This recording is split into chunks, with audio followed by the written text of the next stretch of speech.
UP के फतेहपुर जिले में किसान विरोधी बिल को लेकर आज किसानों के समर्थन में उतरे सपाइयों ने अनोखे अंदाज में किसान यात्रा निकाल कर विरोध प्रदर्शन करते केंद्र व प्रदेश सरकार के विरोधी नारे लगाकर मांग की कि किसान विरोधी बिल वापस करें।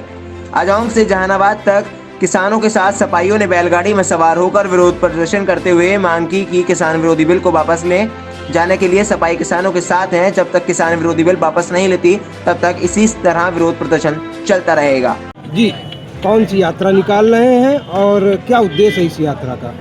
आज ये यात्रा किसानों के समर्थन में जो समाजवादी पार्टी का जो निर्देश हम लोगों को प्राप्त हुआ है, आज हम लोग माननीय राष्ट्रीय अध्यक्ष के आह्वान पर हम लोग किसानों के संघर्ष में समाजवादी साथी खड़े हैं। और ये जो 3 बिल ये सरकार लेकर आई है, ये काले बिल वापस लेने तक और जब तक हमारे मुखिया राष्ट्रीय अध्यक्ष जी का निर्देश हम लोग को प्राप्त होगा, जब तक संघर्ष के लिए हमको वो आह्वान करते रहेंगे, तब तक हमारे सारे युवा साथी, हमारे समाजवादी पार्टी के वरिष्ठ कार्यकर्ता जो यहाँ सभी लोग मौजूद हैं, सभी लोग सड़कों पर निकलकर किसानों के हित में खड़े हैं और ये संघर्ष करते रहेंगे। कहाँ से कहाँ तक जाएगी ये? आज ये यात्रा ओंग से प्रारंभ होकर हमारा खदरा, करचलपुर, टिकरा, देवमई और बैठका चौराहे से मुड़कर हम लोग वाया मुसाफा होते हुए सपूरा और जहानाबाद, और जो इसका जहानाबाद से हम लोग समापन हम लोग बकेवर में करेंगे।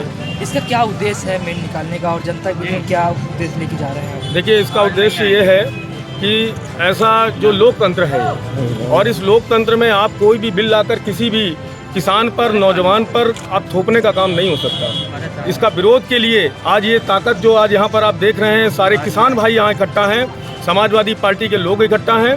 और ये केवल हम लोग इसलिए कर रहे हैं कि ये एक मैसेज, एक संदेश ऊपर तक जाए कि नहीं, वास्तव में ये बिल कितना फ़ायदेमंद है या कितना नुकसानदेह है किसानों के लिए। किसान इस बात को समझ चुका है। सरकार का कहना ये है कि केवल राजनीतिक पार्टियां ही इसका विरोध कर रही हैं, जबकि किसान अपने खेतों पर काम कर रहा है। ऐसा कुछ नहीं है। किसान खेतों पर भी है, किसान खेतों पर भी है। किसान खेती नहीं छोड़ सकता। अपने बच्चों को पढ़ाने के लिए, उनकी शादी ब्याह, उनको आगे बढ़ाने के लिए किसान तो खेती करेगा ही। उसके पास विकल्प क्या छोड़ा सरकार ने? तो किसान आज यहाँ पर 80% इस कार्यक्रम में किसान 80% यहाँ पर मौजूद है।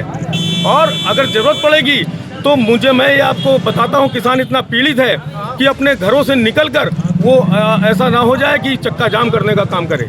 सरकार कह रही है वार्ता के लिए लगातार बुलाया जा रहा है। क्या वार्ता से ये बताना चाहता हूँ कि हिंदुस्तान में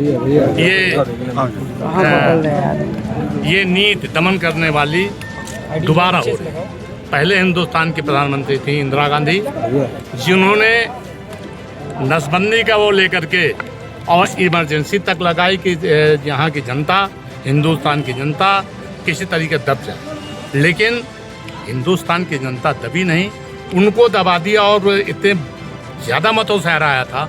77,000 वोटों से हिंदुस्तान का प्रधानमंत्री चुनाव हारा था रायबरेली। आज ये सरकार जो है इतना ज़्यादा वो कर रही कि सारा का सारा हिंदुस्तान का धन अपने हिसाब में ले रही है। वार्ता के लिए जो आप पूछ रहे हैं, वार्ता के लिए बुलाया जा रहा, वार्ता के लिए नहीं बुलाया, केवल किस तरीके से दमन किया जाए ये सोच। और जब वोट मांगने के लिए घर घर जाते तो आज वार्ता करने के लिए किसानों के बीच में क्यों नहीं आ सकते? तो मैं केवल इसलिए बोला हूँ, इसलिए कह रहा हूँ कि हमारी जो जनता है, हमारे जो वोटर हैं, हिंदुस्तान के जो नागरिक हैं, जिस समय चाहें उस समय सरकार को पैदल कर देंगे।